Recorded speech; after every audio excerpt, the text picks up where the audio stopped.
అందరూ గమనించండి. మధ్యాహ్నం నుంచి తుఫాన్ తీవ్రత పెరుగుతుంది ఖచ్చితంగా. ఇప్పుడు ఆల్రెడీ మీరు చూస్తారు, గాలులు పెరుగుతున్నాయి, వర్షం పెరుగుతుంది.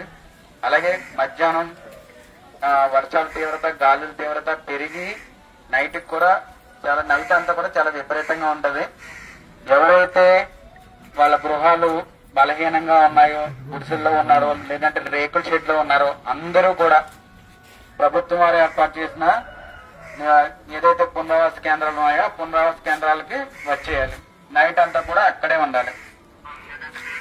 ఎవరు కూడా రాను వెళ్ళము అనడానికి లేదు. మీకు ఏదైనా ఉంటే ఎక్కడైతే మీ నివాస గృహాలు ఖాళీ చేసి వెళ్తున్నారో అక్కడ పోలీసు బందోబస్తు కూడా ఏర్పాటు చేస్తాము. ప్రతి ఒక్కరూ కూడా మీరు చూడండి, మీ చుట్టుపక్కల ఎవరైనా గుడిసెల్లో గాని రేకుల షెడ్ లో గాని ఉంటుంటే వాళ్ళు కూడా తెలియపరచండి. వాళ్ళు వెళ్ళకపోతే మాకు తెలియపరచండి.